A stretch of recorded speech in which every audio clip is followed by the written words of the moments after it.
أعوذ بالله من الشيطان الرجيم بسم الله الرحمن الرحيم. Allow me to use the protocol observed earlier. Haj Magezi, Kamawange, Sheikh Yahya, Haj Menya,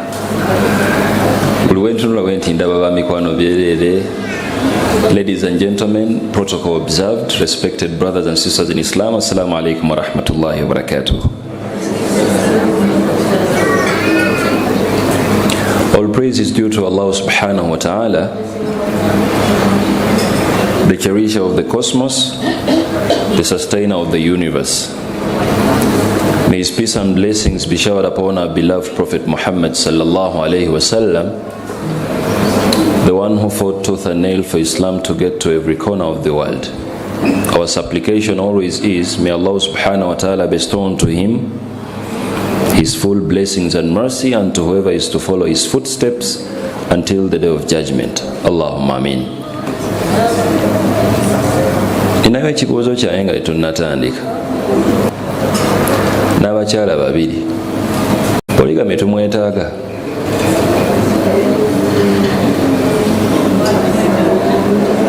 Ekibuuzo kyange. Nja kusaba nnyo mu response muleme kubeeramu aya ne hadisi. Njagala oŋŋambe ekyowulira ne kyotegeera. Poligame mu kulaba okukwo tumwetaaga. Saba Sheikh tufunyeyo. Kijja kunkola bulungi nnyo abakyala be bagamba nti tumwetaaga, abaami ne bagamba nti tetumwetaaga. Mujja bba munkoze bulungi.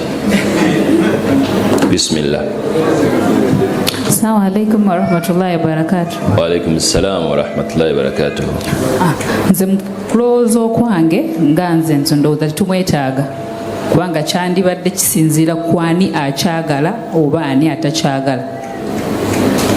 Sikutegedde bulungi.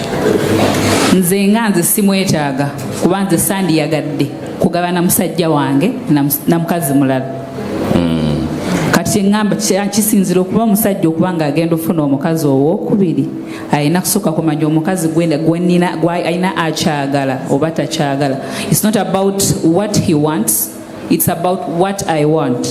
So basically you're trying to make a point nti bawo bw'aba anaawasa, if you're okay with it awase, if you're not okay with it abireke. Exactly.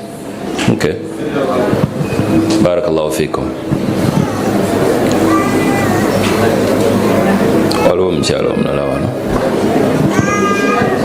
Thank you. I also beg to use English. Please. So, I believe we need polygamy as a society. Why? I'm a pharmacist and I would want to give some medical justification. Please. The 2024 census in this country highlighted that this country has about 22 million men and about 23 million women. That number looks huge, but you find that entire total has Christians, it has children, most of the men are in jail, some don't earn as much, so you have a big percentage of women targeting or eyeing the qualities that are only possessed by a small percentage of men. For example, a woman may highlight what she wants and suggest that, oh, I want a guy who makes 3 million per month and blah, blah, blah, blah. But the percentage of men that make that much money is very, very small. So it is ideally impossible for the big percentage of women to each get an individual man with those characteristics. So what does that leave us with? Very many women will end up sharing men, the few men with these characteristics. Thank you. You're welcome.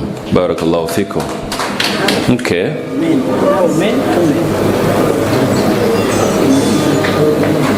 Sheikh, you said two women, two men. It's okay. Abasajja baba ekyanze nga tweyongeza omukyalo omulala nga ateesa.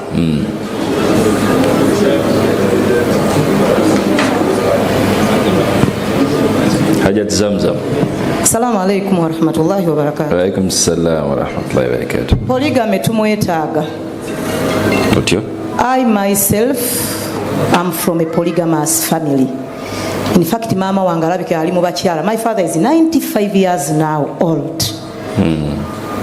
Nti my mother ali mu bakyala ndowooza ye namba 3. I'm just assuming singa tata wange yakoma kubali essaawa zino singa tetulina muntu ono aline ku TV alabika. That's 1.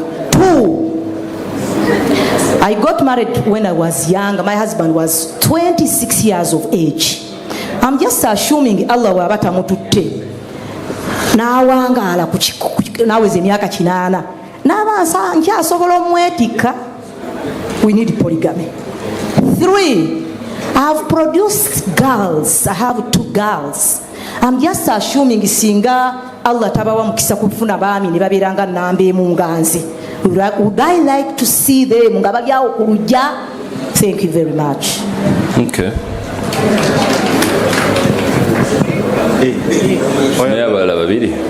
Assalamu alaikum wa rahmatullahi wa barakatuh. Alaikum assalam wa rahmatullahi wa barakatuh. Polygamy as a community tumwetaaga. Lwaki ti obusiraamu bwemanyiiko obutono butunuulira nnyo interest ya community more than the individual. Gwoyinza okuba nga mukyala namba 1 owuya toyagala kwongerako naye ng'ate community okugitaasa ebikeme ebinaava mu kubeera nga abawala bangi tebafumbiddwa ng'ate obusiraamu bukyetaaga. So polygamy, we need it. Okay. Nga sinnafunayo muhambwe kiki? What's wrong with my audience today?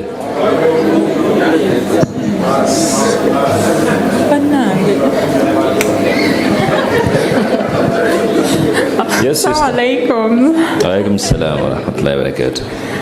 We don't need polygamy because men in Uganda don't understand it. I wish they understood at least 75% of it and how it works. It would be a very beautiful thing. But they won't understand it. Do you mind trying to explain some of the men here how polygamy would work for you to be okay with it?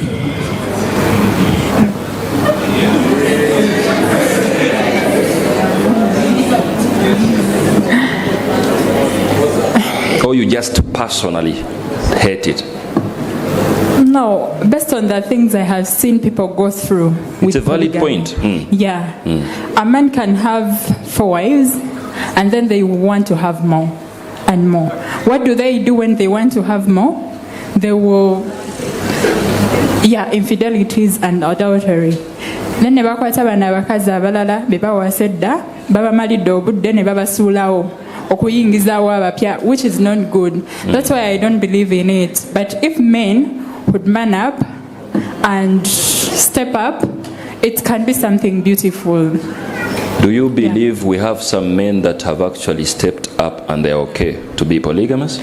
I haven't met one, but then perhaps there are, but I haven't met one. Okay. Barakallahu feekum. Bawedeo? Anyone? Yes. Assalamu alaikum wa rahmatullah. Wa alaikum assalam. Polygamy tumwetaaga. Ate nsuubira nti abakyala tumwetaaga nnyo n'okusinga abasajja. Ayogera mukyala. Nyina ku ensonga 2. Just tondaba? Oh yeah. Anti ndi mumpi. Kankuwe just ensonga 2. Polygamy nze ndaba wa mugaso nnyo eri abakyala n'okusinga omugaso gwalina eri abaami. Kankuwe ekyokulabirako. Ffenna tukimanyi nti abantu bangi bafumbirwa. Abawala nga muto n'ava mu bufumbo yatomera omusajja mukyanga naye avuddeyo alina abaana 2 oba 1. Yamufumbirwa ku myaka 2, avudde mu bufumbo ku myaka 25 ne baawukana. Naye alina abaana bameka? 2. Kizibu okusanga omuvubuka atawasangako asobola okuwasa omuwala alina abaana bameka? Kati ku myaka 25 wooviiridde mu bufumbo. Ekikutaasa kufunayo omusajja mufumbo n'akola ki? Bwe kitaba ekyo kati ogenda kufuuka nnaani kuva ku myaka 25 paka olikola ki? Oba si ekyo ofuuka omwonoonefu. ekyokubiri ekirala, bangi abakyala abafuuka bannamwandu nga bato baafudde. Naye afudde akulekedde abaana 3 n'emyaka 28. Kizibu okufuna omuvubuka atawasangako asobola okusitukira mu mukyala bw'atyo. Era option yokka gy'oba olina kufunawo haji, alina abakyala bo 2, agamba jangu nkugatteko nga namba 3 akulabirire n'abaana bo, omuzaalireyo naye nga baabo agatteko n'ababooze nabo bonna abalabirire. Kati ekyo ekintu kyammwe abakyala era mwe mulina okukirwanirira, kintu kyammwe mwe musinga n'okifunamu. Assalamu alaikum. Wa alaikum assalam wa rahmatullahi wa barakatuh. Barakallahu fikum. Maybe the last one because of time. Assalamu alaikum wa rahmatullahi wa barakatuh. Wa alaikum assalam wa rahmatullahi wa barakatuh. The fact remains polygamy is a bitter pill to swallow, especially for us women. But polygamy is a reality. From my personal experience, I was one of the people who hated polygamy so much. But right now, I have prepared myself psychologically, mentally, by learning, reading, and knowing that polygamy is here to stay. So I have prepared myself. I am a first wife. I don't have a co-wife yet, but I am expecting it. So anytime it comes, it's not going to hit me the way it would have hit me before. So it is a bitter pill, and the earlier you prepare for it as a woman, the better for you. Assalamu alaikum. Wa alaikum assalam wa rahmatullahi wa barakatuh. Okay. Rabbi shrah li sadri wa yassir li amri wahlul 'uqdatan min lisani yafqahu qawli. Respected brothers and sisters in Islam, allow me prepare my audience today with the fact that polygamy secures women's right to marriage and actually burdens men more. Obusiraamu bwe buleeta polygamy kitegeeza okuwasa omukyala asukka mu omu nga tonnakyawa busiraamu. Obusiraamu okukkiriza omusajja okuwasa abakyala abangi tekitegeeza nti abasajja tebasobola kufuga bwagazi, tekitegeeza nti tebatukomako bukomi, si we kitegeeza. Olw'obulungi bw'obusiraamu okufa ku kitonde ekikyala, that is why polygamy is in play. Nja kusaba nnyo omusajja ow'obwagazi tompuliriza, n'omukyala ow'obusungu obungi oyinza obutantegeera. Sizze wano kupika bantu bawase, sizze kugaana bantu baleme kuwasa. I am here to defend what people normally talk about Islam in line with polygamy. Now the first point is, omukyala yenna ali wano ng'awuliriza, obusiraamu bwakkiriza omulyango ogwo si bbaawo okumanyiira wabula kuwa abakyala balala right to polygamy, because as far as Islam is concerned, buli mukyala yenna akuze has a right to a good marriage. Now if that's a fact, polygamy is going to be the solution to that, because polygamy is a communal solution, it's not a personalized one. When you swim deep into the principles of Islamic law, bawo okubanga tannawasa mukyala mulala tekitegeeza nti akwagala nnyo, n'okubanga awasizza omukyala omulala tekitegeeza nti takwagala. Are you understanding me? Now the first factor is polygamy, for starters, esekiwaringa abakyala okubanga bafuna chance to be respected as wives. That basically means we are ruling out cohabitation, we are ruling out men feeding prey onto ladies without actually marrying them. This is what is happening. We are ruling out okubanga abasajja bafunye comfort into enjoying what married people enjoy without even giving out mahar. Now reality sets it, but Islam backs it up. Polygamy, as far as Islam is concerned, is here to protect a woman's right to marriage. Had it not been that, possibly it wouldn't have been in play. The second factor is your kids have a right to a good father, a legitimate father. Abaana bo ng'omukyala bakubanja okubanga obolowooza nnyo nga tonnaba kufuna muntu gwe banaayita taata. I'm sure I'm not speaking to young girls and young boys. I'm speaking to someone who sees marriage not as something that is going to satisfy their own sexual desires only, but they look at marriage as a legacy building thing. Nti okkiriza okuwasa omukyala, okkiriza okufumbirwa omukyala, not because they're only beautiful for you, but you're thinking about them as mothers to your kids and as fathers to your kids. Now when you actually think deep about that, you will realize nti abaana bo b'otannazaala oba oli awo be wazaala naye nga taata waabwe yatagala bakubanja okuba wa father figure ategeerekeka. And the only way to think about that is when polygamy is actually thought about, not forced onto you. The other issue is polygamy is not a must. It's not. Kyandisobose Allah olw'obulungi obuli mu polygamy n'amutukaka. Tell me why would a man actually burden himself okutandika okutagalira mu kuspendinga nga ayita wisi bakyala balala? You want to tell me that omusajja, it's only reason enough ku musajja ategeera just to think about the 10 minutes and 15 minutes zayinza okunyumirwa n'omukyala okukuŋŋaanya the whole burden with commitment? They can get that anywhere else. Ate olwairo kiri very cheap. Just funayo mwana wa campus awo, olwona omukyala akuzeekuzeemu awo, muwane mwene mubyayagala, enkuba etonnye, n'omutambula. When it is marriage, there is commitment there. Commitment means omusajja akwagadde and they want to stay with you for a family. Now Islam, even with that goodness, takaka. Every lady here has a right to hate polygamy. Every man has a right to hate polygamy. Mind you, even with that reality, a personalized one, we are not going to decampaign polygamy.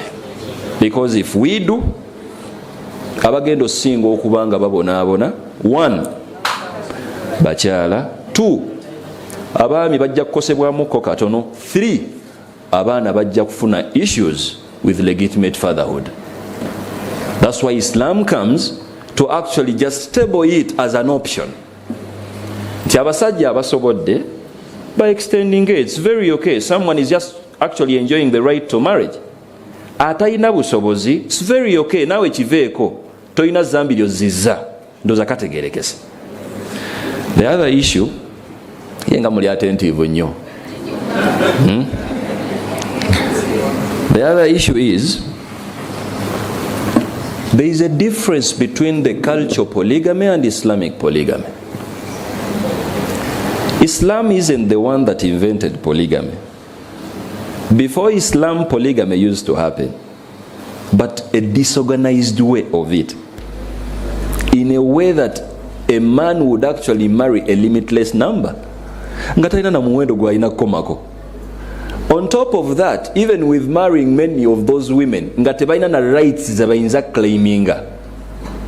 Actually, they were considered as objects. A lot of mistreatment used to happen. Okusajjala atokwalya ngo obusiramu tebunaba kujja. Mention but a few. Sijana bato alambu warabu wane wamwe. We have the cultural polygamy here. Maybe your second grandfather was a polygamist, but a cultural polygamist, not an Islamic polygamist. Kubanga obusiramu bwali bwakatuuka nga tannabutegeera nnyo.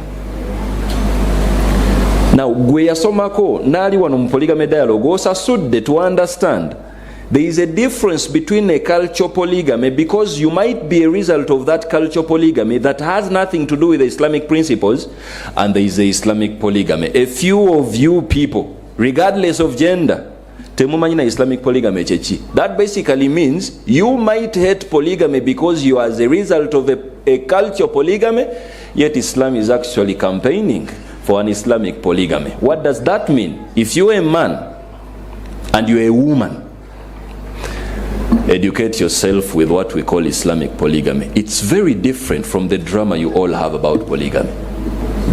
And this is why I'm standing here, to just put a distinction. The culture polygamy, olwokuba abasajja abaaliwo kati essaawa zino bawulira nti obusiraamu bukkiriza n'abakyala abangi, abantu basiramuka n'okusiramuka lwakwewasiza ku bakyala. Now they have not understood the concept of Islam. Mwe temunnaba kumanya nti n'omugagga asobola okutuusa nga tasobola kuwasa bakyala babiri. Olwokuba we are in an underperforming economy, mumulowooza nti afunye ssente katakkirizibwe. Nedda bambi.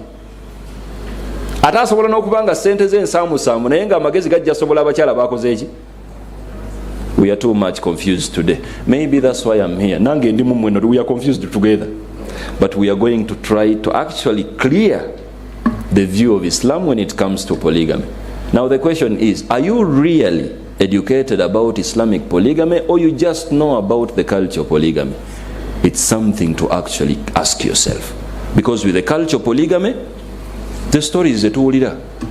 When you hear stories of a man ayina abakyala babiri, ogenda okuyira akatemba mbwe avudde w'omukyala asooka amufumbidde bulungi ennyama, n'agenda n'omukyala owokubiri n'agamba nti oli asooka afumba bulungi, gwe lwakikimanyi lwaki tofumba buki? Tamanyi Islamic polygamy kyeki. Teri musajja amanyi Islamic polygamy akola ekyo. Singa abakyala mwali mumanyi Islamic polygamy, mwandirinzeeko n'okuvuma nabbi n'okugamba nti Allah ababonereza. Omukyala namba 4 in an Islamic polygamy akusingira ddala gwe atannaba kuyingira bufumbo ng'onoonya kubeera namba 1. Omukyala namba 4 in an Islamic polygamy asinga namba 1 agenda okubeera n'omusajja culture polygamist, gwe n'obufumbo obuyinza n'okuggwaawo. N'awasa owokubiri ogenda okulaba nga mbutuufu katemba mungi, ng'ate nnyini kubawasa yamukoze eki, yamuleese. Islam comes to put a remedy to that. Akasemberayo ddala njogere ebindeese tuve wano. Omukyala mu busiraamu yawasibwa, si yawasa.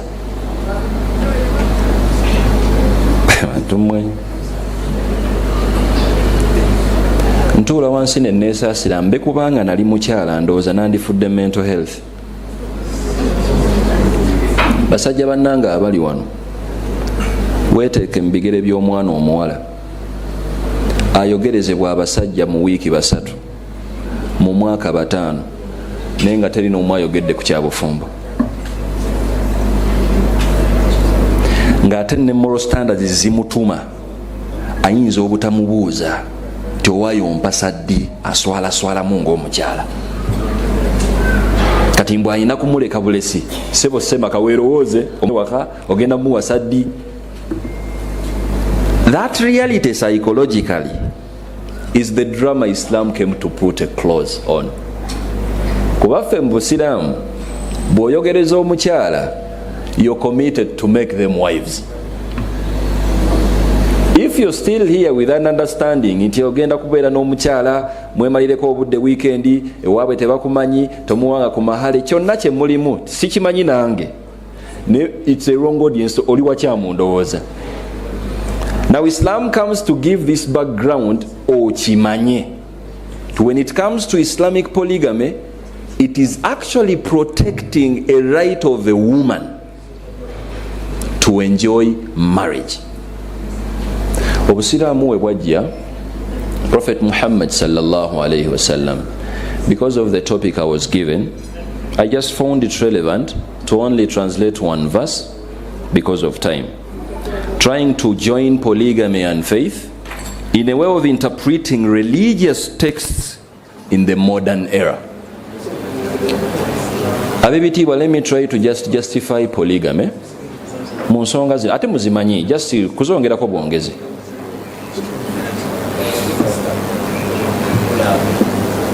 Abakyala abangi ge mazima, ate abasajja abategeera batono. okutegeera sitegeera nti tamanyi kikyamu na kibi. Ntegeeza okutegeera when it comes to the Islamic family system, men who commit batono.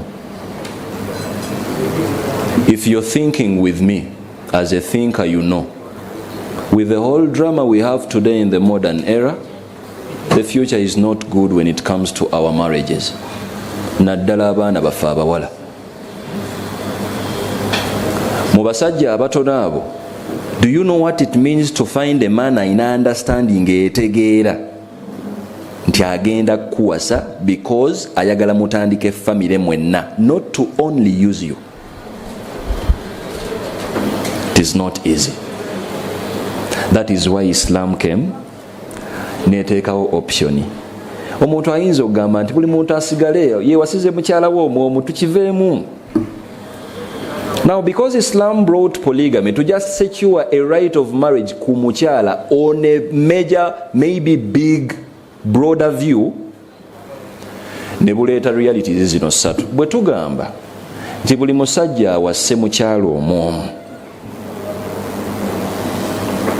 abakyala bonna tebagenda kukola ki? Kubeera mu bufumbo, because as far as Islam is concerned, tokkirizibwa kwegatta nga tebakuwadde mahale.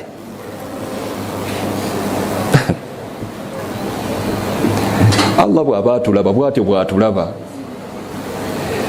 Emigo gy'okoze mu bwenzi kati gwagimanyi. Naye as far as Islam is concerned, akatiba k'obusiraamu oba musajja oba mukyala, you don't have a right to conjugal rights without commitment.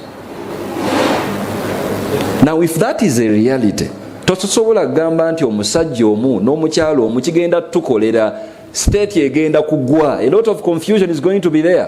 Families zigenda kuyiika, single mothers bagenda beera bangi. This is happening today. Abasajja bazadde mbaana abawala ne babaddukako. Now, if those are all realities, it is because they are also human beings. Beetaaga okubeera nga balina ababayita maama ne taata. On a broader view, polygamy is okay. On a personal one, kiyinza okuba nga tekiri okay. You just find where you're going to practice that not being okay. Bwe tugamba nti omusajja omu awasa omukyala omu abeereyo ne baside dishes abalala, ne kati weekiri, kiba kitegeeza nti omwami wo yakkiriza akufuula legal wife, naye era nakkiriza abeere mu mbeera y'okuba nga alina abaana b'abawala bazannyirako kubanga alina obusobozi, asobola obbasasulira rent somewhere, n'obudde abulina, omulimu gwe gwa safaari, tojja kumanya ge mazima. Obusiraamu ne butakkiriza ekyo kubanga we are thinking about whoever you're manipulating in that angle. Era bw'obeera mwana muwala, omusajja najja n'akugamba nti njagala kukwogereza oneegatteko, naye mukyala wange asooka saagala akukole ki? Sigenda kukuwasa, kkiriza tubeerebeereko ko waneeno, yoyo culture polygamist duka misinde. Ne tugamba tekijja tukolera n'ekyo. If you try to practice that, someone's daughter elsewhere, someone's sister elsewhere is going to be manipulated. Naye ng'omusajja ate asanyuka kubanga afuna abafumbo kye bakola ki? Kye bafuna. The third option, Islam brought it. Bw'atya ng'omusajja awasizza omukyala asukka ku omu, ate nga tetumulese bulesi nti wasa, naye ng'olina ne ku busobozi obugenda okutwalaganya abakyala bano. Kale ate obusobozi oyinza obba obulina naye tosukka bana. Ate abana abo bw'obatuukako tekikomaawo. You have to task yourself to be mentally straight, psychologically alert and mind sounding to manage the 4 families, or maybe 2 families, or maybe 3 families. Kati mba obusiraamu buba bukoze bubi kweri. Singa twali tukyaprochinga logically, tewaliiwo omusajja yandifindinze sense mu kwongerako burden endala. Just mwasanga Allah yatendeka basajja kubeera ba givers. Singa abasajja batendekebwa nga bakodo, yandiwasizza mukyala w'omu. That is just enough stress. Nina mukwano gwange omuwarabu tayagala polygamy, musajja nno, kubanga ewaabwe obvious reasons, ewaabwe ebbuba ddalamu. That's why Prophet never even married a lady from Medina. namubuuza lwaki ofiirako nnyo obutagala polygamy. Naŋŋamba sisobola gwa mu kinnya mirundi ebiri nga ye mukyala wa muyise kinnya nti olwedde yakigwamu kata atagala tasobola kunoonyayo kinnya kirala ate agwemu era akola atya atagale. Now you're seeing that approach Islam gave it. Obusiraamu we bujja ne polygamy with all justifications you might be seeing. I recognize the arrival of Sheikh Burhan Muhsin Chiti and mukama wange Sheikh Norman. Barakallahu fikum. Obusiraamu we bujja ne polygamy buba bwagala kusolving a community problem. Nsaba Allah abeerenga atuwa entegeera ng'eyo. I'm not saying this all to make you obsessed with polygamy. You have a right to take your stand. But my point here is, understand the logic as to why Allah permitted it. Kubanga abamu mutuuka n'okugamba nti Allah bw'olwokuba ayina issues n'abakyala yensonga lwaki yabakubako ki yabakubako polygamy. That's not the issue. Polygamy is there to respect your right to marriage. While your realities is happening, it is very possible to clock 35 today ng'oli mukyala nga teri musajja yali asabye nti njagala kukuwasa. Mbawayirize oba sibawayirize? Of course it is possible. And you're not the problem, mind you. Being single today is not a problem. You can be single. Wamaliriza okusoma n'ofuna omulimu gwa ssaawa 2 mpaka 12. Your routine for 5-10 days or maybe 10 years is home and work. Oyinawe wapangisa wova n'ogenda ku mulimu ate oba okooye. Omusajja bw'atagwa mu routine ye tojja mufuna ng'emyaka gigenda. Who is 35 that is going to think of a 35 first wife? Obusiraamu we bujja bantu mmwe mutuule wansi muyige obusiraamu. Lwaki obusiraamu bukkiriza ebintu ebimu, not to manipulate us and not to only fall with our desires. Abasajja tebakkirizibwa kuwasa lwa bwagazi, kubanga n'owaabana asobola okuba ne China travel ng'agenda kubeera mu nsi endala okumala omwaka mulamba. Akola atya? Afuneyo owe China awo katono twamalamu te. You were trained as a human being to be in control of your sexual desires. Tetuyingira bufumbo kwekkusa bwagazi bwaffe, tuyingira kukola family procreation. And we procreate to have babies and have kids. Means awe eziriwo buli muntu yayagala ennyo sexual desires, but the end result is to be a mother and father. Wabeewo omuntu gw'oyamba okutegeera edduniya eno ng'ayitidde mu mikono gyo. And that is the understanding of Islam. Now when it comes to other ladies, mulimu abakyala nga bannamwandu, Sheikh yakyogeddeko. Ne culture drama gwe tuyina wano ne waba muwalimu okuwulira obuwulizi nti omukyala yafiisizza omukyala ayinza n'okutyamu okgendayo. That is a culture omen. There is a reality here that happened. Omukyala Allah yatta abantu fenna tukimanyi. Omukyala n'afiirwa bbaawe asooka n'afuna n'owokubiri n'afa naye ng'alina abaana babiri. A 29-year-old. Now what Islam comes to do is to protect that reality. 29 talina kyakoze okufata kuyinaako buyinza naye alina abaana be babiri. Tagenda beera public property just because society teyagala polygamy. Waakiri afuna omusajja ategeera, I repeat, abeere namba 2-3 nga at least ali respected n'ensaaza azikuumye. Is that bad? Of course it's not. Polygamy mu ntandikwa yaayo, because you don't think about the Islamic sciences. Do you know why the Prophet only married 2 virgin ladies nga basigadde bakulu? Ku ntandikwa ya polygamy because it was fronted and objected okuyamba abakyala okubanga they find that peace mu nsi nga security eri attacked, okubanga omukyala talina musajja amuvunaanyizibwako tabbunjereere. Now today kyakyuka mukko kitwalizaamu abakulu abali vulnerable n'abaana abato because kitususseeko. Essaawa yonna baawa awasowa emyaka 25 ng'oli wana. Naye nga initially it was designed for just people to be open. Now when Islam comes, I recognize the arrival of Ajba Kaluba. Barakallahu fikum. When Islam comes, eyagala etuwe this understanding, tukiwe approach ngeyo, tukitegeere mu ango ngeyo, si kukaka, naye okitegeere butegeezi, when it happens, you're not the problem. It is a community issue that Islam is trying to actually put a solution to. Tusaba Allah abeerenga atuwa that understanding. When you talk of abakyala bannamwandu, abakyala abakuze mu myaka justi, abakyala nga ba exes, omukyala yakola ensobi n'afuna omusajja asooka ne batakwatagana, naye ate avuddeyo ng'alina abaana be 3, mutuuse n'okubanga mwevuma abaana bammwe, okweka abaana olw'okuba oyagala musajja. That's a wrong move. Beera n'abaana bo, because polygamy is there. Teriyo mwana wa myaka 29 oba 3 nga muvubuka agenda okusooka okubeera n'omukyala ng'alina omwana omu nga ye tanabeera taata. You wouldn't even think about them as husbands. Kubanga kikalubamuko okubanga the head of the family tazaalangako, naye ate gwe gwakulembera olina omwana omu.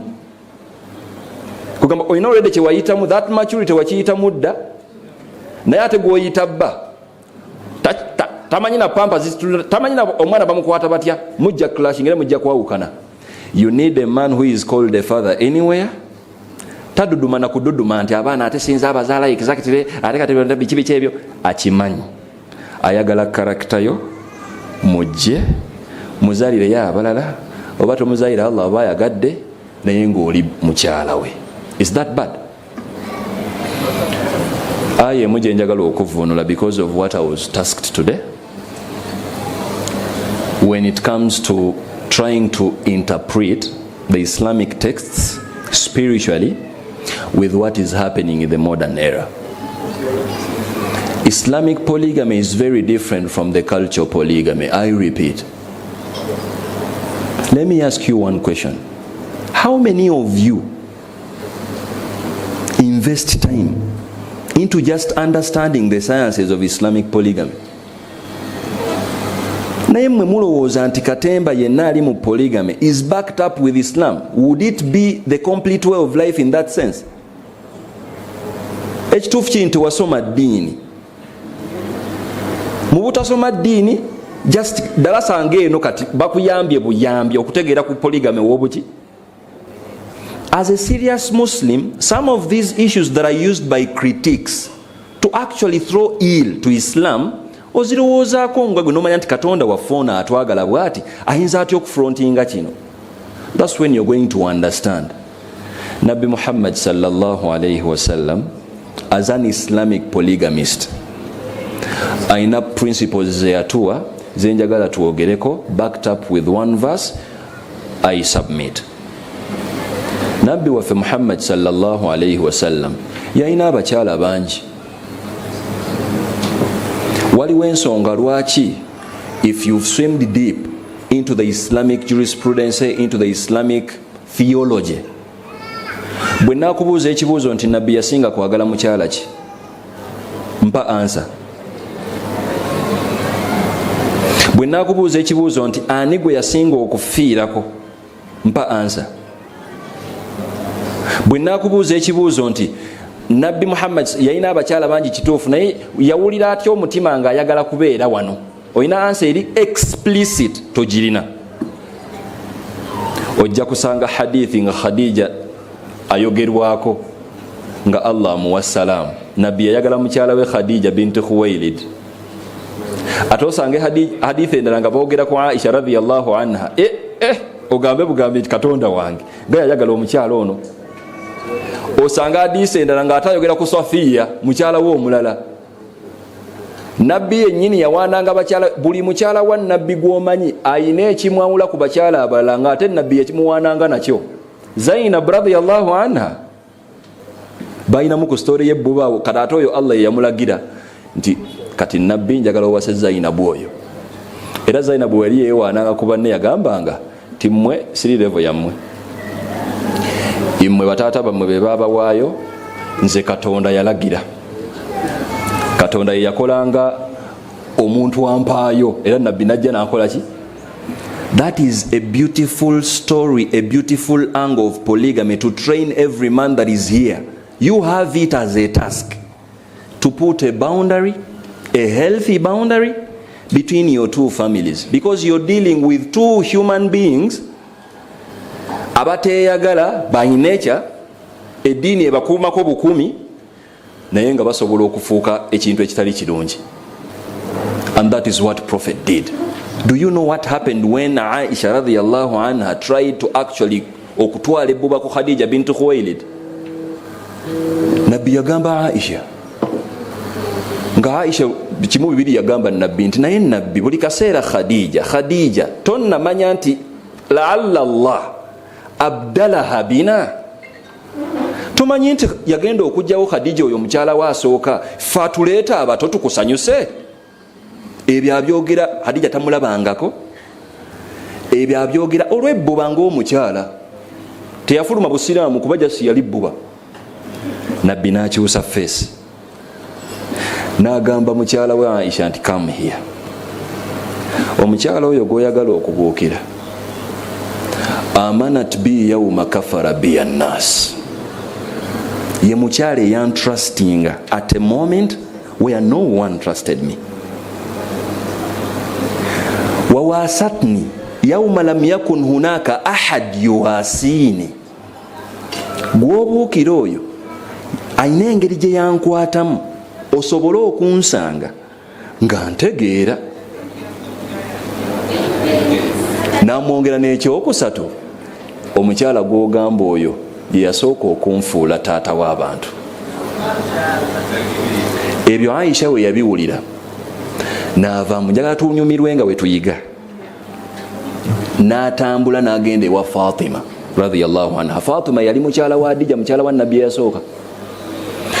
N'agamba muwala we nti Fatima, I'm telling you, Nabbi tanyumyanga nnyo ku maama wo bw'otyo, n'owuliranga kati omeze nnyo, yagala nnyo okugawuliranga kyekyo kikutabuseeko. Njagala okukutegeeza nti Nabbi yagenda okuwasa maama wo nga maama wo yafumbirwako dda, ate yagenda okuwasa nze nga ndi mwana muto siina gwe nali ndabyeko. Yes, I recognize the arrival of Ajat Namyalo and team. Aisha agamba Nabbi nti nze gw'olaba wano, agamba Fatima nti Nabbi yagenda okuwasa nze nga ndi kawala kato, so mind you taata wo tayogeranga nnyo ku maama wo omugenzi n'olowooza nti amunkubye nnyo. Fatima n'atambula. I want you to understand the emotional intelligence of the Prophet with handling with his women, our mothers. Fatima n'atambula n'agenda ewa taata we ng'akaaba. Nabbi n'amubuuza nti maladhi yubkiki ya Fatima, kiki ekikukaabya? Fatima n'amuwa emboozi n'amugamba, mukama wange wootabadde, maama Aisha ngambye nti wawasa maama wange omugenzi nga ye mukyala yeekuliridde, ate ye wamuwasa nga kakyali kaana kato. Nabbi fatabassama Nabbi yasekawo busesi n'agamba Fatima kati njagala otambula ogende ewa maama wa Aisha omugambe exactly nga bwe ngenda okugamba.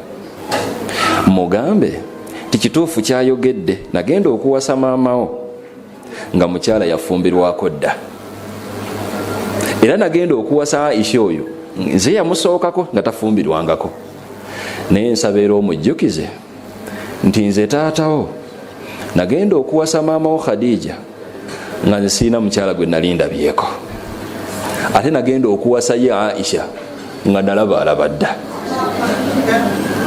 Fatima n'atambula, tavumye mukyala we, amunnyonnyodde, kwekwo okusaaga kwa Nabbi okw'amazima kwe tumuwaana nako. N'atambula n'agenda n'akigamba Aisha.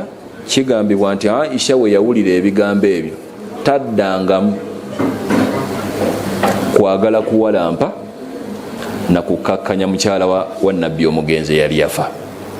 Now what we understand out of that is, abasiraamu ffenna, we should be on the side of actually understanding the sciences of Islam when it comes to some of these disciplines.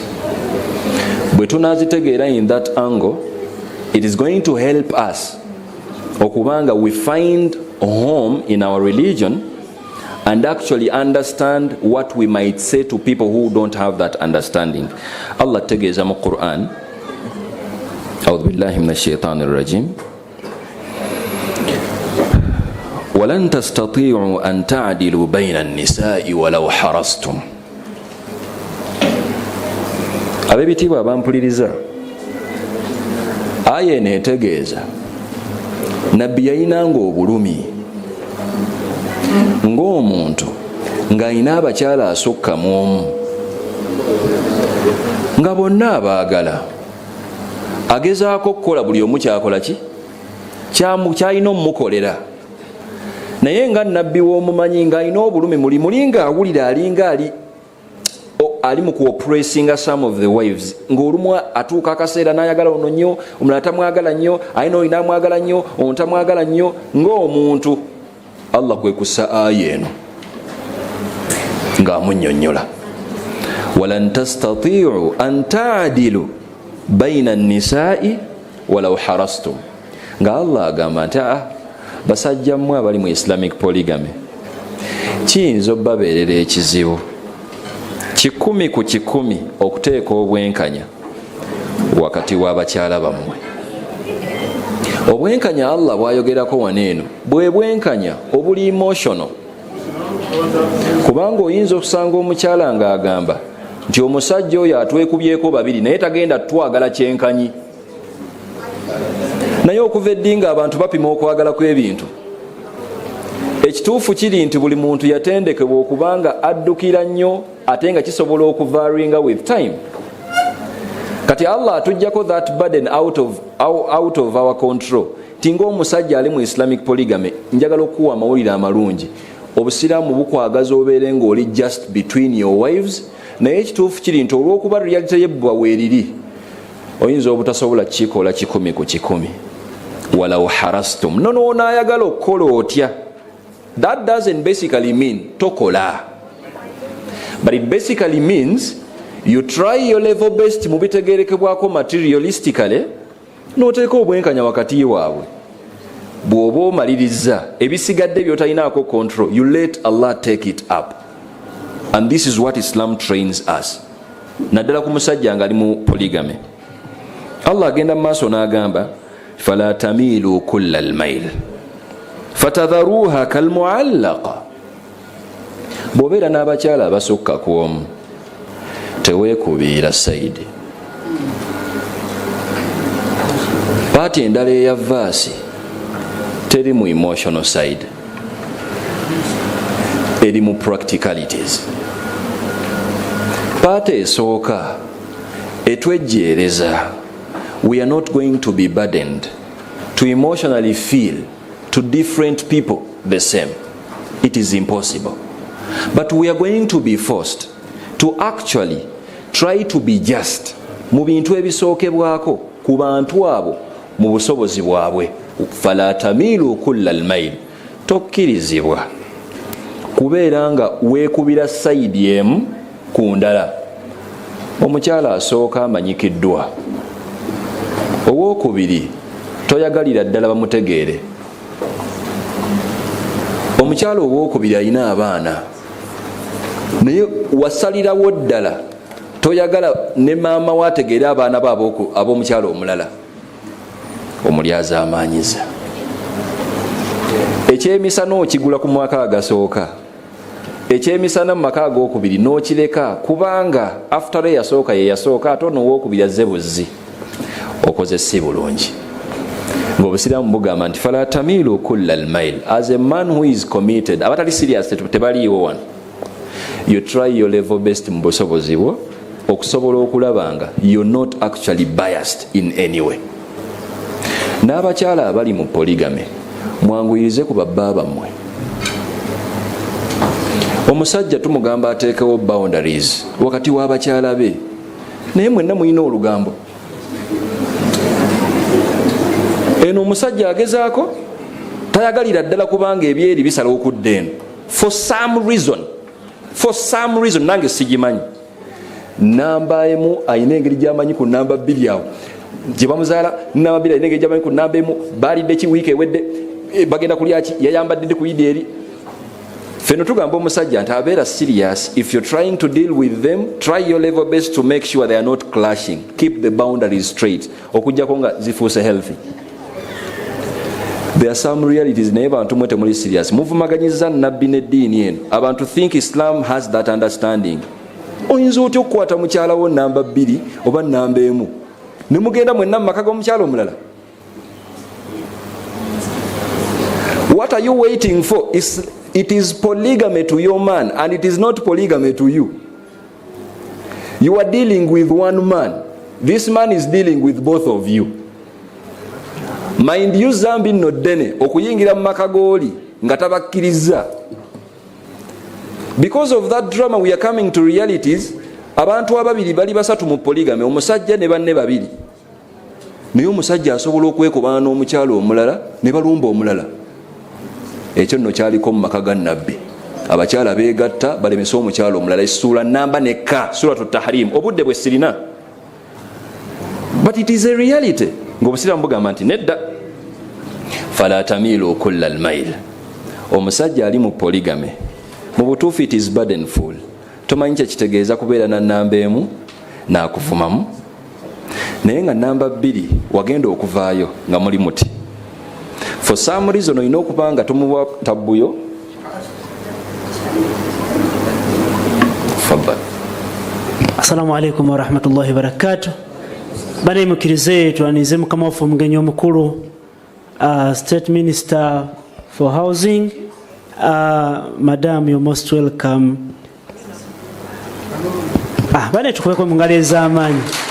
Tusanyuse nnyo okulaba madam. Ate mukirize ne mukama waffe omukulu chairman wa office ya national chairman, office of the national chairman Hajati Hajan Namayaro naye wali tusaba bane tumwanirize. Engalo tezimala bannange. Mukirize twanirize mukadde waffe Sheikh Mohsin Burhani Kiti wali mu nyumba. Mukama waffe Haji Yasini Wakaluba naye wali mu nyumba. Kakati mukitegeere nti ennyumba ekutte omuliro so mukadde waffe. Fadhal. Mulindeeko okuneeta mwamaliriza. Allah tegeeza nti fala tamilu kulla almail. Please try your level best not to be biased. Temwekubira side. If you're a man, it is not easy. Ge mazima. You guys are doing something good to a community. Mugezeko not to be biased. Allah yakimanya tosobola okubanga you're not perfect in the journey. Agenda maaso n'agamba nti wa in tuslihu wa tattaqu. Onaagezaako okulongoosa wakati w'abakyala abo. Just be a good man to them all. Tebannakimanya kati kuba bakyali excited. Ebbo baliyita eno n'eno. But after some time you're going to be their pride. Wa in tuslihu, do good. Just do what you're supposed to be doing.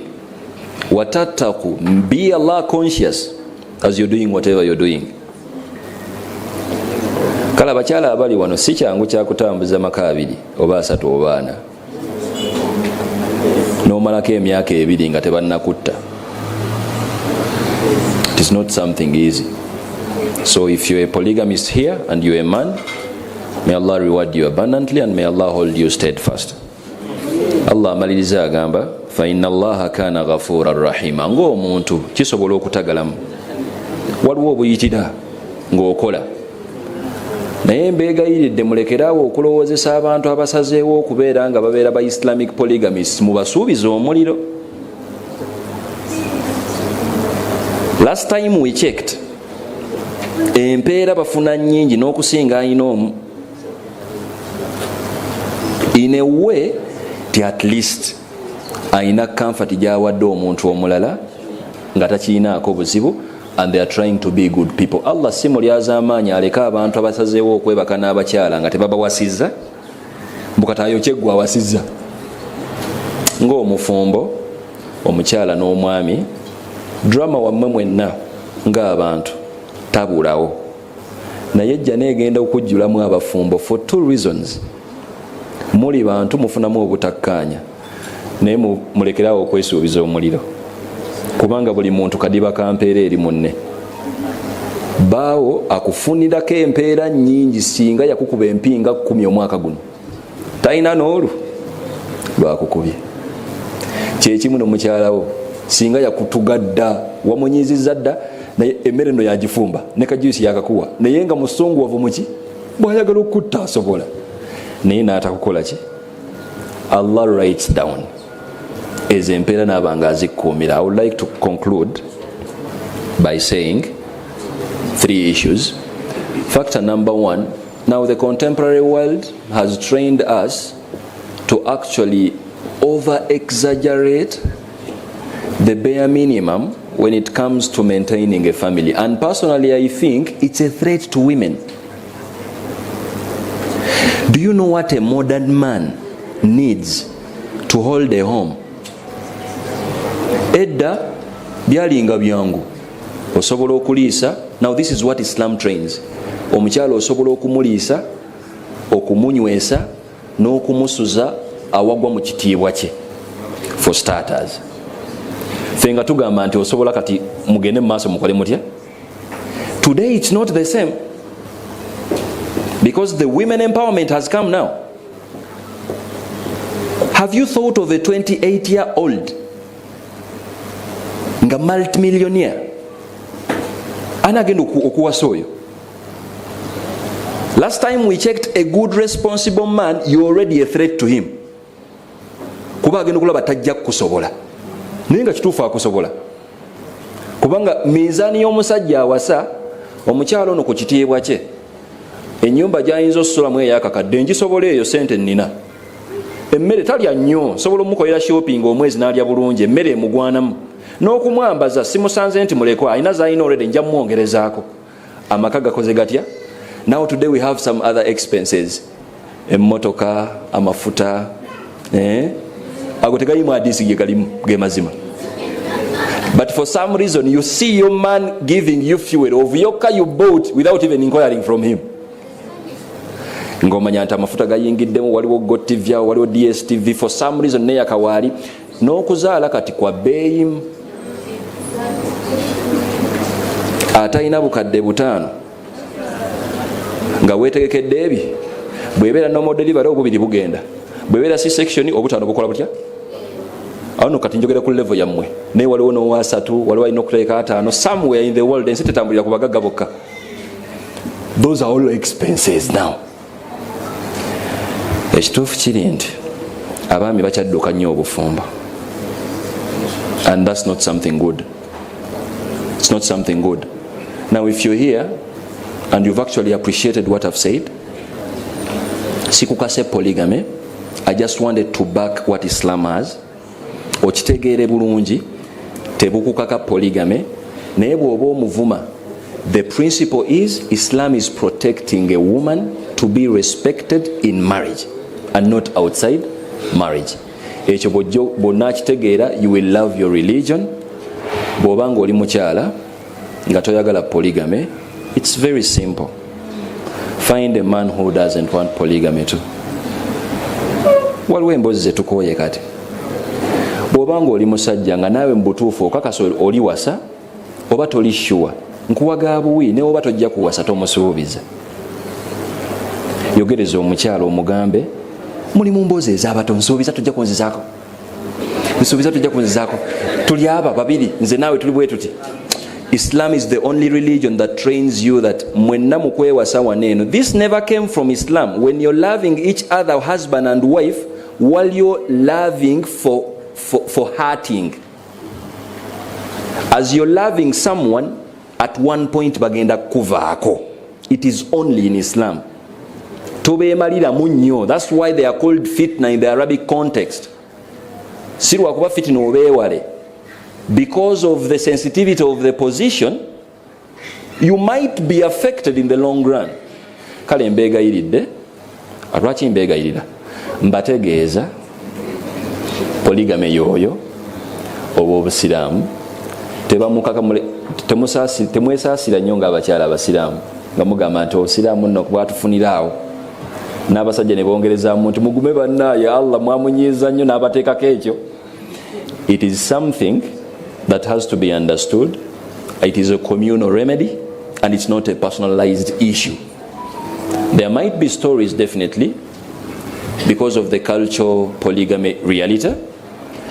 Mbutufu nga si nnungi. Nze sirina buzibu na muntu bw'agamba nti tayagala polygamy, because I understand maybe you might be a result of that.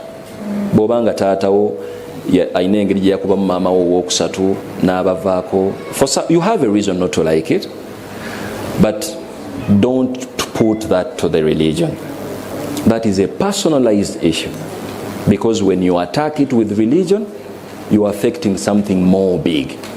Obusiraamu bwaleeta polygamy to just protect a woman's right to marriage.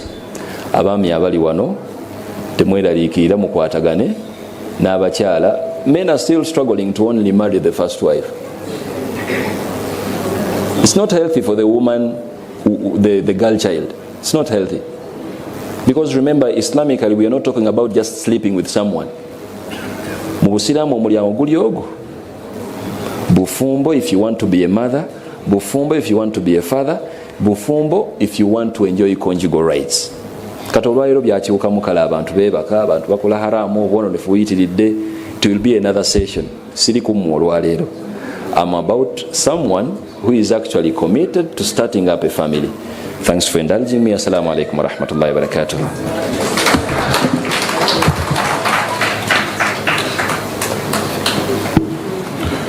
Wa alaikum salam wa rahmatullahi wa barakatuh. Tuyaziza oyo mukadde waffe Sheikh Mohsin sorry Sheikh ambadde ku mutwe ndowooza amadde mulowoozaako kadde waffe Sheikh Hussein Ali Bulaf abadde ava okuwasa muniye.